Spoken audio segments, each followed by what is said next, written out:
Hello dear student, कैसे हैं आप लोग। उम्मीद करता हूँ आप लोग अच्छे होंगे और घर पे रह के अच्छे से पढ़ाई कर रहे होंगे।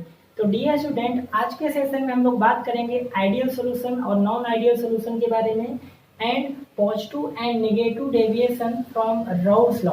ठीक है, नॉन आइडियल के जो दो टाइप हैं उनके बारे में भी आज के सेशन में हम लोग डिस्कस करेंगे।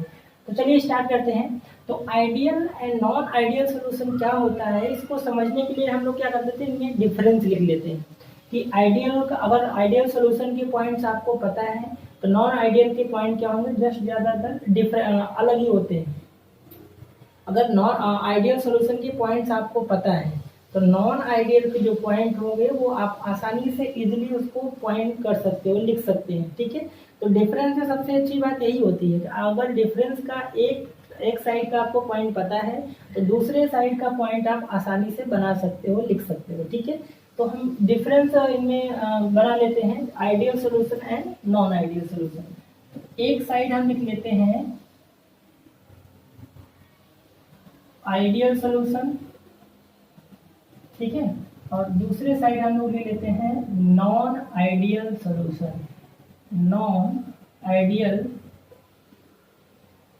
सॉल्यूशन। ठीक है, और हम लोग एक इस तरह से डिफरेंस बना देते हैं टेबल फॉर्म में। ठीक है, ideal and non ideal solution.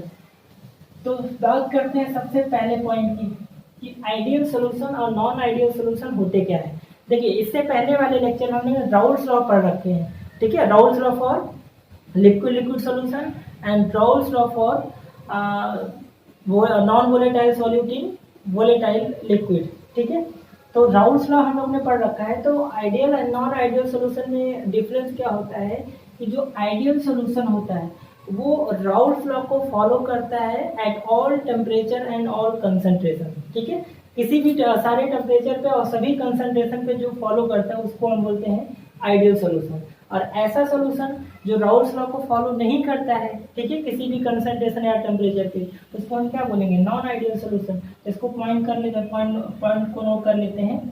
तो सॉल्यूशन which obey, ठीक है, Raoult's law which obey Raoult's law at all temperature and all concentration। ठीक है, सारे किसी भी टेम्परेचर पे या किसी भी कंसंट्रेशन पे ऐसा सॉल्यूशन जो राउल्स लॉ को फॉलो कर रहा है, ओबे कर रहा है, उसको हम क्या बोलेंगे, आइडियल सॉल्यूशन। और नॉन आइडियल क्या होगा, जस्ट अपोजिट होगा।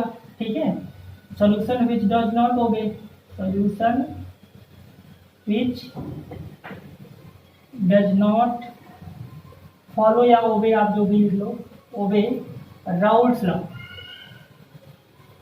Raoul's law at all concentration and temperature. ठीक है, अब यहाँ पे राउल्स लॉ क्या बोलता है, आप लोग ने राउल्स लॉ पढ़ा था कि जो पी टोटल था, ठीक है, अब पी टोटल जो था, पी टोटल इक्वल टू क्या था, P A plus P B था, या P1 मैंने लिया था, P1 प्लस P2 था। तो ये आपका राउल्स लॉ जो हम पार्शियल प्रेशर या टोटल प्रेशर निकालते हैं वो क्या है, P थ्योरेटिकल वैल्यू है। ठीक है, P थ्योरेटिकल वैल्यू है। और P ऑब्जर्व वैल्यू क्या होता है वो समझ लीजिए। P ऑब्जर्व वैल्यू क्या होता है कि जैसे मान लीजिए किसी कंटेनर में प्रेशर कितना बन रहा है, हम इंस्ट्रूमेंट से जो मेजर करते हैं, ठीक है, इंस्ट्रूमेंट से जो मेजर करते हैं उसको हम बोलते हैं P ऑब्जर्व पार्शियल प्रेशर। ठीक है, तो इसको हम जनरली क्या मैनोमीटर से मेजर करते हैं, पता ही होगा, मैनोमीटर से।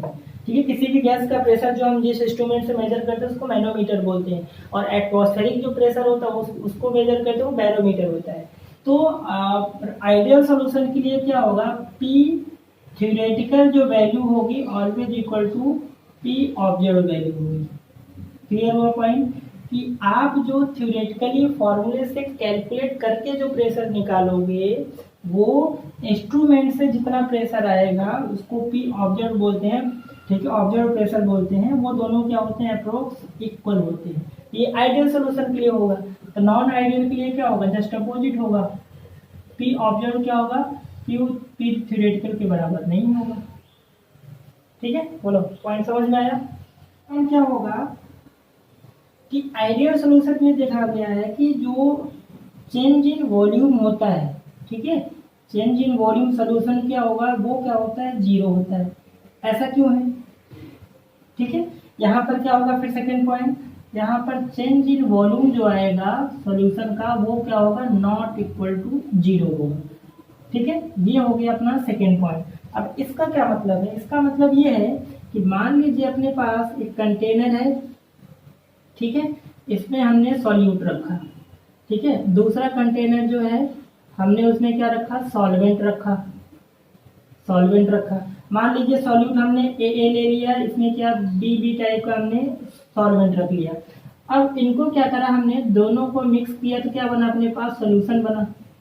दोनों को मिक्स किया क्या बना अपने पास, सॉल्यूशन बना। तो सॉल्यूशन जो बनेगा ए और बी वाला बनेगा। देखिए ए क्या है, सॉल्यूट है, बी क्या है, सॉल्वेंट है, दोनों को मिक्स किया क्या बनेगा, ए बी बनेगा ना। तो ये क्या हुआ, सॉल्यूट प्लस सॉल्वेंट क्या हुआ, सॉल्यूशन बना।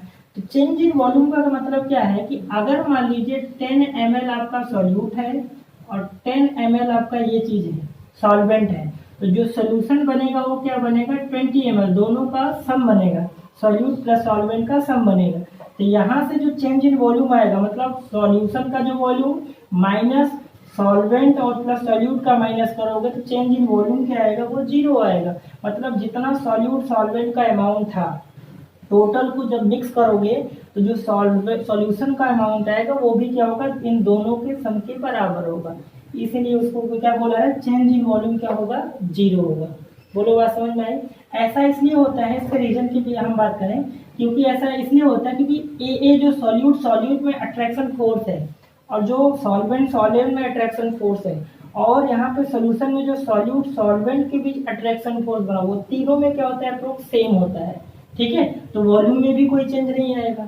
और इसमें क्या है, ए या बी का जो अट्रैक्शन है वो सोल्यूशन के अट्रैक्शन से या तो कम हो जाएगा या तो ज्यादा हो जाएगा। ठीक है, मतलब सेम नहीं होगा, इसलिए चेंज इन वॉल्यूम क्या होता है, यहाँ पे जीरो नहीं होता, या तो कम हो जाएगा या तो ज्यादा हो जाएगा। ठीक है, वो नॉन आइडियल का जब टाइप पढ़ेंगे तो वहां पे क्लियर होगा। अभी हम ये जानेंगे कि change in volume non ideal के लिए क्या होता है, नॉट इक्वल टू जीरो होता है। क्लियर है। थर्ड पॉइंट क्या है, थर्ड पॉइंट है कि चेंज इन इंथैल्पी जो होगा वो क्या होगा, आइडियल सॉल्यूशन के लिए जीरो होता है। चेंज इन इंथैल्पी क्या होता है, जीरो होता है। फिर यहाँ पर क्या हो जाएगा, थर्ड पॉइंट, यहाँ पर change in enthalpy delta H, change in enthalpy क्या होगा, नॉट इक्वल टू जीरो होगा।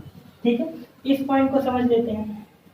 अब जैसे मान लीजिए हमने ए सॉल्यूट लिया प्लस बी यहाँ सॉल्वेंट लिया और यहाँ से सॉल्यूशन जो बना ए बी के बीच अट्रैक्शन फोर्स बना। तो चेंज इन इंथैल्पी का मतलब क्या है कि अगर मान लीजिए, देखिए अब ये सॉल्यूशन मतलब ए बी इंटरेक्शन बनाने के लिए क्या करना होगा, ए के बॉन्ड को बी के बॉन्ड को ब्रेक करना होगा, तभी तो ए बॉन्ड ब्रेक होगा और ए बी में अट्रैक्शन होकर वहाँ बॉन्ड बनाएगा। मान लीजिए यहाँ पर इसको 100 जूल एनर्जी लगी इसको ब्रेक करने के लिए और बी के अट्रैक्शन को ब्रेक करने के लिए यहाँ पर 100 जूल एनर्जी लगा। जब किसी भी बॉन्ड को ब्रेक करना हो तो वहां तो एनर्जी क्या होती है, एब्जॉर्ब होती है। तो 100 कितना हुआ, 200 हुआ। ठीक है, 200 एनर्जी हमें क्या देना, इसको बॉन्ड को 100 जूल हमें ए बॉन्ड को ब्रेक करने के लिए देना पड़ा और 100 जूल बी बॉन्ड को ब्रेक करने के लिए देना पड़ा। तो टोटल यहाँ पर एनर्जी कितनी खर्च हुई, प्लस की कितना, 200। अब जब यहाँ से बॉन्ड का फॉर्मेशन होता है तो वहां पर एनर्जी क्या होती है, रिलीज होती है। तो यहाँ पे इसको बैलेंस कर लेते हैं, यहाँ पे क्या आ जाएगा, 2 आएगा, तो 2 इंटू क्या होगा 100। तो यहाँ पे एनर्जी कितना रिलीज हुआ, 200 जूल। तो 200 एनर्जी क्या हुआ, एब्जॉर्ब हो रहा है, 200 एनर्जी क्या हो रहा है, रिलीज हो रहा है। तो यहाँ से क्या आ जाएगा, तो टोटल जो चेंज है वो क्या हुआ, जीरो हुआ ना, जितना दे रहे हो उतना रिलीज हो रहा है। तो चेंज इन इंथैल्पी क्या आ जाएगा, यहाँ पर जीरो आ जाएगा। बट इस केस में क्या होगा, change in enthalpy not equal to zero होगा, या तो कम हो जाएगा या तो पॉजिटिव हो जाएगा या तो नेगेटिव हो जाएगा। बोलो बात क्लियर है। ये 3 पॉइंट हो गए आइडियल एंड नॉन आइडियल में डिफरेंस की। फोर्थ पॉइंट डिफरेंस क्या है, fourth point force of attraction, force of attraction between A या फिर BB या फिर सॉल्यूट एंड सॉल्वेंट। मतलब यहाँ पर जो है समझिएगा, सॉल्यूट सॉल्यूट का अट्रैक्शन की बात कर लो, या फिर सॉल्वेंट सॉल्वेंट के अट्रैक्शन की बात कर लो, या फिर सॉल्यूट सॉल्वेंट के अट्रैक्शन फोर्स की बात कर लो। ठीक है, आइडियल सॉल्यूशन में चाहे तो सॉल्यूट सॉल्यूट का अट्रैक्शन ले लो, चाहे सॉल्वेंट सॉल्वेंट का अट्रैक्शन ले लो, या फिर सॉल्यूट सॉल्वेंट का अट्रैक्शन ले लो, वो क्या होता है तो सेम होता है सब में। बट नॉन आइडियल में क्या होगा, डिफरेंट होगा। ठीक है, सेम नहीं होगा। यहाँ पर हम क्या लिख लेंगे, force of attraction between A मतलब सॉल्यूट सॉल्वेंट, या फिर B solute solvent solvent solvent, वो क्या होगा, नॉट इक्वल टू क्या होगा, सॉल्यूट सॉल्वेंट। मतलब यहाँ पे इक्वल नहीं होगा। यहाँ पर क्या होगा, चाहे सॉल्यूट सॉल्वेंट का अट्रैक्शन फोर्स जो भी होगा, चाहे सॉल्वेंट सॉल्वेंट का जो होगा, और चाहे सॉल्यूट सॉल्वेंट का जो अट्रैक्शन होगा वो क्या होगा, सेम होगा। बट नॉन आइडियल सोल्यूशन में क्या होगा, सेम नहीं होगा। ठीक है, नेक्स्ट पॉइंट, फिफ्थ पॉइंट लिख लेते हैं हम लोग, क्या कि यहाँ पर एंट्रोपी जो होगी डेल्टा एस, वो क्या होगा, आइडियल सोल्यूशन के लिए क्या होगा, पॉजिटिव होगा। ये change in entropy, change in entropy 11th में पढ़ा होगा थर्मोडायनेमिक्स में। और यहाँ पर पॉइंट क्या होगा, फिर चेंज इन एंट्रोपी क्या होगा, नेगेटिव हो जाएगा। ठीक है, नेक्स्ट पॉइंट, छठा पॉइंट हम लेते हैं, स्पॉन्टेनियस प्रोसेस है। ये तो कॉमन सी बात है, डेल्टा जी की वैल्यू क्या होगी, नेगेटिव यहाँ होगी यहाँ पे, और यहाँ पर भी क्या होगी, डेल्टा जी की वैल्यू क्या होगी, नेगेटिव होगी। ठीक है, स्पॉन्टेनियस प्रोसेस है, आइडियल नॉन आइडियल सोल्यूशन, तो ये क्या होगा, नेगेटिव होगा। नेक्स्ट पॉइंट हम लोग बात कर लेते हैं एग्जाम्पल की। ठीक है, एग्जाम्पल कौन कौन से हैं, जैसे यहाँ पर हो गया एन-हेक्सेन प्लस एन-हेप्टेन। ठीक है, क्लोरोइथेन प्लस ब्रोमोइथेन। ठीक है, बेंजीन प्लस टॉल्यूइन। ठीक है, बेंजीन प्लस टॉल्यूइन इसके एग्जाम्पल में आ जाएंगे। और मीथेनॉल इथेनॉल, ये भी इसी एग्जाम्पल में आएगा, मीथेनॉल प्लस इथेनॉल। इतने एग्जाम्पल है, ज़्यादातर एग्जाम में पूछे जा रहे थे, एटलीस्ट इतने एग्जाम्पल याद रखिए। देखिए, आइडियल नॉन आइडियल एग्जाम्पल याद करना बहुत सिंपल है। जो सिमिलर टाइप दिए, हेक्सेन हेप्टेन सिमिलर रहेगा मतलब आइडियल होगा, क्लोरोइथेन ब्रोमोइथेन सिमिलर दिया है मतलब क्या होगा, आइडियल होगा। बेंजीन टॉल्यूइन, बेंजीन का आपको पता है कि बेंजीन क्या होता है, ये स्ट्रक्चर होता है। ठीक है, बेंजीन का स्ट्रक्चर ये होता है। और टॉल्यूइन क्या होगा, बेंजीन के ऊपर क्या होगा, CH3 ग्रुप होगा। ये ग्रुप तो सेम ही है ना, लगभग सिमिलरिटी। इथेनॉल OH ग्रुप है दोनों में। ठीक है, तो ये आपका आइडियल सोल्यूशन हो जाएगा। और अगर इसके एग्जाम्पल की हम बात करें, इसके एग्जाम्पल में देखिए, क्योंकि इसमें क्या होगा, पॉजिटिव नेगेटिव दोनों आएंगे। इसमें जैसे HCl हो गया प्लस वाटर हो गया। ठीक है, HNO3 नाइट्रिक एसिड हो गया प्लस H2O हो गया। ठीक है,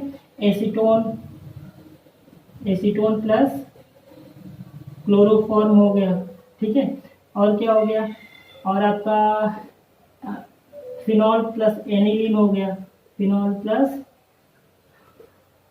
एनिलीन हो गया। ये तो पूछा हुआ एक बात है, ये किसमें आ जाएंगे, नॉन आइडियल के एग्जाम्पल में आ जाएंगे। ठीक है, तो ये आपके नॉन आइडियल के टोटल कितने 7 पॉइंट हो गए।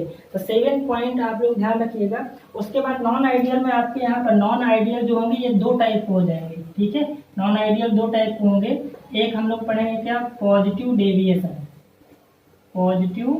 डेविएशन फ्रॉम राउल्ट्स लॉ, और दूसरा हम पढ़ेंगे negative deviation from Raoult's law.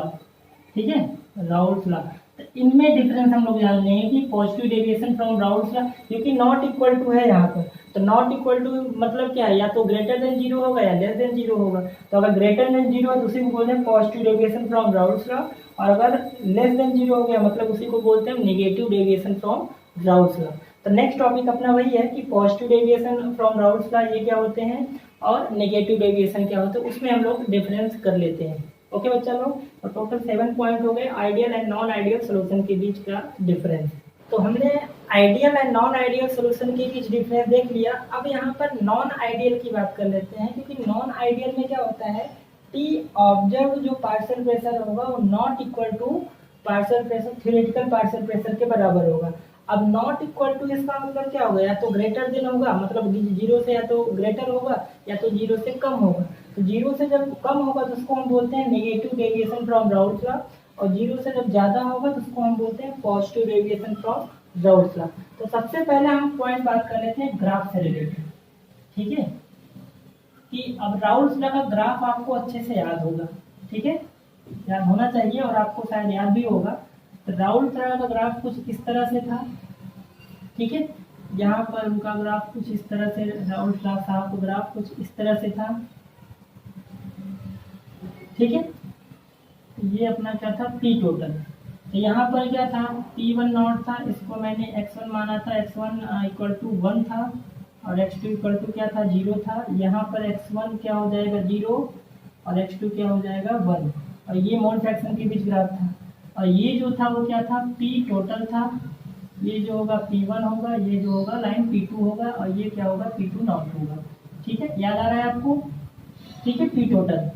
तो पॉजिटिव डेविएशन का ग्राफ क्या था कि जो राउल्स लॉ था उनका जो प्रेशर है उससे ग्राफ क्या होता है, ज़्यादा होता है, ठीक है, कुछ इस तरह से। पी टोटल हमेशा पॉजिटिव डेविएशन में क्या होगा, ज़्यादा होगा, तो यहाँ से ये चीज़ क्या होगा, यहाँ पे ज़्यादा होगा, ठीक है, पॉजिटिव डेविएट होंगे, मतलब इस तरह से कुछ ग्राफ होगा, ठीक है। पॉजिटिव डेविएशन मतलब ज़्यादा, ये आपका P1 हो गया और ये क्या हो गया, P2 का हो गया, ये पॉजिटिव डेविएशन शो करते हैं। और इसमें ग्राफ क्या हो जाएगा, फिर नेगेटिव डेविएशन, थोड़ा सा आइडिया लग गया होगा आपको, यहाँ पे ग्राफ क्या होगा, नीचे की तरफ होगा। तो फिर से हम ग्राफ ड्रॉ कर लेते हैं इस तरह से, ठीक है, ये आपका x1 हो गया मैक्सिमम, x2 हो गया यहाँ पे 0 और x1 फिर यहाँ पे 0 और x2 क्या हो जाएगा 1, और ये मोल फ्रैक्शन, और ये हो गए राउल्स लॉ साहब, P2 नॉट, ये हो गया P1 नॉट, और यहाँ से हमने मिला दिया, ये हो गया P टोटल। तो निगेटिव डेविएशन में क्या होगा, ग्राफ नीचे से नीचे राउल्स लॉ से कम डेविएशन शो करेगा इस तरह से, ठीक है। तो ये हो गया पॉजिटिव डेविएशन, राउल्स लॉ से क्या वेपर ज़्यादा बनता है, और इसमें राउल्स लॉ से वेपर कम बनता है, इसलिए नेगेटिव डेविएट कर रहा है, यहाँ पे पॉजिटिव। अब समझते हैं इसका रीज़न क्या है। अब देखिए, आपको अच्छे से पता है कि किसी भी सॉल्यूशन का बॉइलिंग पॉइंट जितना ज़्यादा होगा, तो बॉइलिंग पॉइंट जितना ज़्यादा होगा तो उसमें वेपर प्रेशर क्या होगा, उतना कम बनेगा, ठीक है, ये कॉन्सेप्ट क्लियर है आपको। किसी भी लिक्विड में अगर बॉइलिंग पॉइंट ज़्यादा है तो उसका वेपर भी कम मतलब क्या होगा, बॉइलिंग पॉइंट ज़्यादा होगा तो अट्रैक्शन ज़्यादा है, और अट्रैक्शन ज़्यादा तो उसके जो मॉलिक्यूल होंगे लिक्विड को वेपर में कम कन्वर्ट होंगे, ठीक है। अब किसी चीज़ का बॉइलिंग पॉइंट कब ज़्यादा होता है, जब उसका स्ट्रेंथ का मतलब उसकी हम बात करें फोर्स ऑफ अट्रैक्शन की, फोर्स ऑफ अट्रैक्शन उस लिक्विड में ज़्यादा है, तो उसको हमें अगर वेपराइज करना है तो बॉइलिंग पॉइंट भी क्या होगा, ज़्यादा होगा, और अगर ये दोनों चीज़ ज़्यादा है तो उसमें वेपर भी क्या होगा, कम बनेगा। अब जरा पॉजिटिव डेविएशन देखिए, मान लीजिए हमने एक यहाँ पर कंटेनर लिया, ठीक है, उसमें ए सॉल्यूट है, मतलब मान लीजिए सपोज ए है, ये क्या हो गया, सॉल्यूट हो गया, और प्लस हमने एक कंटेनर और लिया, इसमें सिर्फ सॉल्वेंट है, मतलब बी हमने मान लिया सॉल्वेंट को, इसमें क्या है, सॉल्वेंट है। अब दोनों को जब मिलाया तो यहाँ से अपना क्या बन गया, सोल्यूशन बन गया। सोल्यूशन मतलब सॉल्यूट सॉल्वेंट दोनों आ गए, बोलो बात क्लियर है। अब ये देखा गया है कि यहाँ पर सॉल्यूट में जो अट्रैक्शन है या सॉल्वेंट में जो अट्रैक्शन है वो क्या होता है, सॉल्यूशन में जो ए बी के बीच अट्रैक्शन है उसके कंपेयर में यहाँ पर अट्रैक्शन ज़्यादा होता है। तो जब सॉल्यूशन बन जाता है तो यहाँ पर क्या होते हैं, अट्रैक्शन वीक हो जाता है, अट्रैक्शन क्या होता है, वीक हो जाएगा, या फिर यूँ बोल सकते हो कि आपस में क्या होता है, रिपल्सन करने लगते हैं। देखिए सॉल्यूट में अट्रैक्शन ज़्यादा है और सॉल्वेंट में अट्रैक्शन ज़्यादा है। अब यहाँ पर जब दोनों मिक्स करके आपने सोल्यूशन बनाया तो उसमें क्या होगा, सॉल्यूट एंड सॉल्वेंट दोनों होंगे। तो इसमें जब सॉल्यूट सॉल्वेंट दोनों मिलते हैं तो वहाँ पर अट्रैक्शन वीक हो जाता है, उनके भी जो फोर्स ऑफ अट्रैक्शन है वीक हो जाता है। वीक होने का मतलब आपस में ये दोनों पसंद नहीं करते, वो एक दूसरे को क्या करते हैं, रिपल्सन करेंगे। तो जब रिपल्सन करेंगे तो ज़्यादा से ज़्यादा मॉलिक्यूल क्या होंगे, वेपर में जाएंगे ना। तो वेपर राउल्स लॉ से क्या होगा, ज्यादा बनेगा, इसलिए पॉजिटिव डेविएशन शो करता है। बोलो बात क्लियर होगी। ये आप सीधा से जानना कि जब पॉजिटिव डेविएशन में क्या होता है, जब सोल्यूशन बनता है तो उसमें सॉल्यूट सॉल्वेंट के बीच जो अट्रैक्शन होता है वो क्या होता है, वीक होता है। वीक होने की वजह से क्या होगा, वेपर क्या होगा, ज्यादा बनेगा। वीक होने का मतलब फोर्स ऑफ अट्रैक्शन वीक हो गया, सीधी सी बात है। ये वीक होगा तो वेपर प्रेशर क्या होगा, ज्यादा बनेगा। इन्वर्सली रिलेशन आपको दिख रहा है यहाँ पर, तो वेपर ज्यादा बनेगा, इसलिए यहाँ पर पॉजिटिव डेविएशन शो करता है। और इसमें कहानी जस्ट उल्टा हो जाएगा। अगर मैं इसकी बात करूं तो कॉन्सेप्ट तो यही है, फोर्स ऑफ अट्रैक्शन या स्ट्रेंथ या boiling point inversely proportional to vapour pressure. इसके में जो एग्जांपल आएंगे, ठीक है, एग्जांपल की बात करें जैसे HCl हो गया और वाटर हो गया, नाइट्रिक एसिड हो गया, वाटर हो गया, एनिलीन हो गया, फिनॉल हो गया। इसमें क्या होता है, हाइड्रोजन बॉन्ड बना लेते हैं। फॉर एग्जांपल अगर हम बात करें, ठीक है, जैसे यहाँ पर अगर हम एग्जांपल लेके समझाएं तो जैसे HCl लिक्विड है, इसको ऐसे समझ लीजिए आप, ठीक है। मान लीजिए इसमें हमने क्या ले लिया, HCl ले लिया, ठीक है, और ये मान लीजिए सॉल्यूट है। HCl एक नहीं होंगे, HCl तो बहुत सारे होंगे। अब यहाँ पर हमने वाटर ले लिया, वाटर क्या है, सॉल्वेंट ले लिया, इसमें क्या है, इसमें H2O है, ठीक है, तो ये क्या हो गया, सॉल्वेंट हो गया। अब जब दोनों को मिक्स करें तो क्या बनेगा, सोल्यूशन बनेगा। दोनों को मिक्स करा तो यहाँ से क्या बना, सोल्यूशन बना। अब सोल्यूशन जो बनेगा इसमें क्या होंगे, इसमें HCl भी होगा, इसमें क्या होगा, HCl भी होगा प्लस वाटर भी होगा। तो इसमें कहानी कुछ उल्टा हो जाती है कि यहाँ पर जो HCl के बीच अट्रैक्शन फोर्स है या वाटर के बीच अट्रैक्शन फोर्स है वो क्या है, वीक है। बट जैसे ही दोनों मिक्स होंगे HCl एंड वाटर, तो यहाँ पर क्या होता है, हाइड्रोजन बॉन्ड मतलब स्ट्रेंथ जो होता है वो बढ़ जाता है। मतलब इसमें अट्रैक्शन क्या होता है, स्ट्रांग हो जाता है, स्ट्रांग अट्रैक्शन शो करने लगते हैं। और स्ट्रांग अट्रैक्शन होगा तो मतलब इसका बॉइलिंग पॉइंट क्या होगा, ज्यादा होगा, और बॉइलिंग पॉइंट ज्यादा होगा तो वेपर प्रेशर क्या होगा, कम हो जाएगा। तो राउल्स लॉ से क्या करते हैं, नेगेटिव डेविएशन शो करते हैं। राउल्स लॉ कंपेयर में इसमें वेपर सॉल्यूशन में क्या होता है, कम बनता है, इसलिए नेगेटिव डेविएशन शो करता है। यहाँ पर अट्रैक्शन क्या है, वीक है, तो यहाँ पे वेपर ज्यादा बनेगा। ठीक है, बात क्लियर हुई। ये पहला पॉइंट हो गया।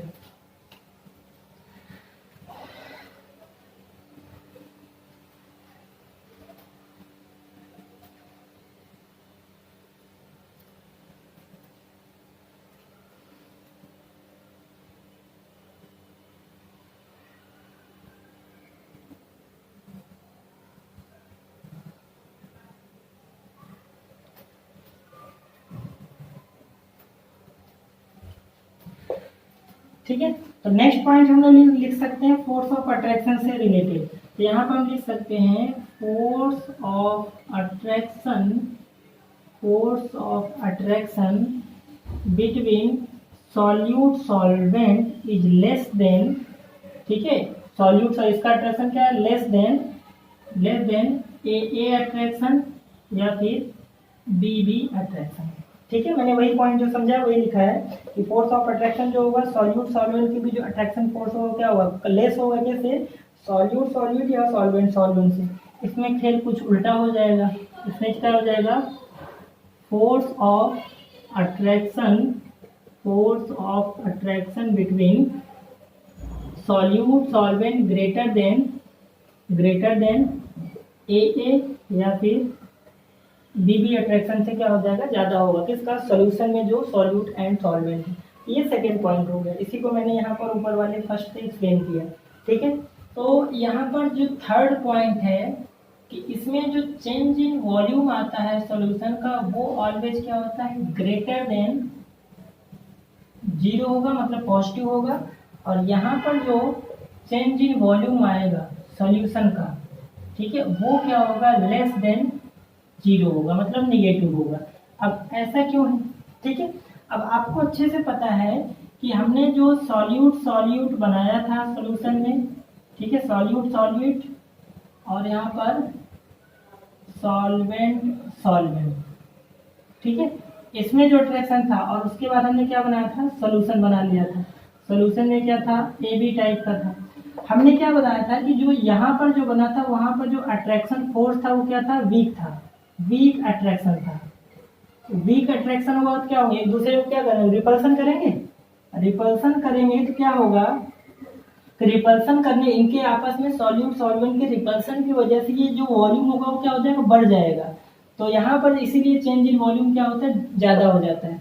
सॉल्यूट का मान लीजिए यहाँ पर मान लीजिए 10 ml है, इसका 10 ml है, इसका जो आएगा वो 10 + 10 कितना 20, तो 20 से जो सोल्यूशन का आएगा वो क्या होगा, ज़्यादा होगा। तो चेंज इन वॉल्यूम यहाँ पर पॉजिटिव हो जाता है। तो चेंज इन वॉल्यूम यहाँ पर क्या हो जाता है, पॉजिटिव हो जाता है। ऐसा क्यों, क्योंकि सॉल्यूट सॉल्वेंट के बीच रिपल्सन होने लगता है, जिसके कारण वॉल्यूम क्या होता है, बढ़ जाता है। इसमें कहानी कुछ उल्टा है। यहाँ पर मान लीजिए ये सॉल्यूट है, ठीक है, प्लस बी भी यहाँ पर सॉल्वेंट है, और हमने यहाँ पर क्या बना लिया, सोल्यूशन बना लिया ए बी। इसमें क्या हो रहा था, यहाँ पे अट्रैक्शन बढ़ जा रहा था, यहाँ पे अट्रैक्शन क्या हो रहा था, इंक्रीज हो जा रहा था, जिसके अब यहाँ पर क्या है, रिपल्सन है। जैसे ही दोनों आपस में मिले सॉल्यूट सॉल्वेंट, इनके बीच क्या हो गया, अट्रैक्शन हो गया, तो कम्पैक्ट हो गया ना, फोर्स ऑफ अट्रैक्शन की वजह से इनका वॉल्यूम क्या होता है, कम हो जाता है। ठीक है, फॉर एग्जाम्पल अगर हम एग्जाम्पल ले लें एसीटोन की, एसीटोन क्या होता है, CH3, यहाँ पर ये आपका एसीटोन होता है। अगर एसीटोन को आपने वाटर में मिला दिया, ठीक है, एसीटोन क्या किया, यहाँ पर वाटर में मिक्स कर दिया,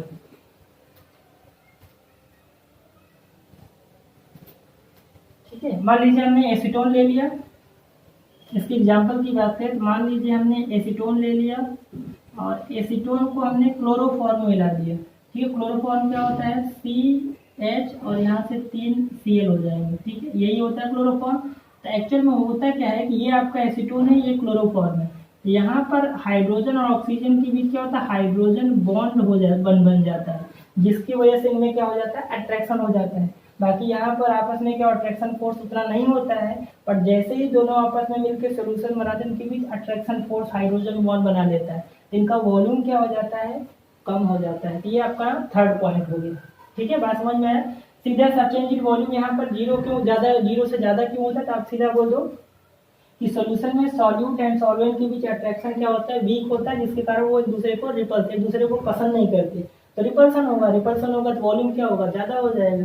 यहाँ पर सॉल्यूट सॉल्वेंट के बीच क्या होगा, अट्रैक्शन होता है, ठीक है, जिससे वॉल्यूम क्या होता है, डिक्रीज हो जाता है। तो यहाँ पर जो नेक्स्ट पॉइंट है, P जो ऑब्जर्व वैल्यू होगा वो ग्रेटर देन क्या होगा, P थ्योरेटिकल होगा, और यहाँ पर जो होगा P ऑब्जर्व की जो वैल्यू होगा वो लेस देन क्या होगा, P थ्योरेटिकल होगा, ठीक है। Theoretical partial pressure, observe partial pressure, मैंने पहले ही बताया, थ्योरेटिकल जो कैलकुलेट करके फॉर्मूले लगाते हो, ऑब्जर्व जो हम मैनोमीटर इंस्ट्रूमेंट से प्रेशर मेजर करते हैं, ठीक है। और लास्ट जो हो जाएगा अपना एग्जाम्पल, ठीक है। तो एग्जाम्पल की बात करें तो अगर हम मीथेनॉल को, मीथेनॉल प्लस वाटर का एग्जाम्पल पॉजिटिव डेविएशन शो करेगा, इथेनॉल प्लस वाटर का डेविएशन पॉजिटिव डेविएशन शो करेगा, CO2 plus acetone nail polish remover होता है, पॉजिटिव डेविएशन शो करेगा, और CCl4 plus acetone positive deviation show करेगा, ठीक है। ये एसीटोन आपको मगअप करना पड़ेगा, याद ही करना पड़ेगा, ठीक है, और कोई चारा नहीं है, क्योंकि एग्जाम्पल भी पूछ लेते हैं। इसके एग्जाम्पल की बात करें तो यहाँ से HCl हो गया प्लस वाटर हो गया, ठीक है, HNO3 हो गया प्लस वाटर हो गया, ठीक है, फिनॉल हो गया, फिनॉल प्लस एनिलीन, इसके एग्जाम्पल में आ जाएंगे। Chloroform, chloroform plus acetone, chloroform CHCl3 होता है प्लस एसीटोन अभी अभी हमने देखा CH3CO CH3। तो ये कुछ एग्जाम्पल हैं, ये रिसेंट में भी आया हुआ था, मैंने पहले बता दिया। तो इनके एग्जाम्पल आपको मगअप करने पड़ेंगे पॉजिटिव एंड नेगेटिव डेविएशन के, ठीक है। तो डियर स्टूडेंट, आज के सेशन में हम लोग पढ़ा आइडियल सोल्यूशन क्या होता है, नॉन आइडियल सोल्यूशन क्या होता है, उनके बीच डिफरेंस हमने 5-6-7 पॉइंट लिखे हैं। उसके बाद हमने नॉन आइडियल के टाइप देखे, उसमें पॉजिटिव डेविएशन या नेगेटिव डेविएशन के बारे में पढ़ा, उसमें डिफरेंस पढ़े। तो ये डिफरेंस आप अच्छे से याद कर लीजिएगा, ठीक है, क्योंकि एक पॉइंट आपको पता है तो सेकेंड पॉइंट आप आसानी से डिफरेंस में लिख सकते हैं, बना सकते हैं, ठीक है। तो आई होप आपको वीडियो आज का लेक्चर समझ में आया होगा। तो प्लीज़ लाइक करें, शेयर करें, सब्सक्राइब करें।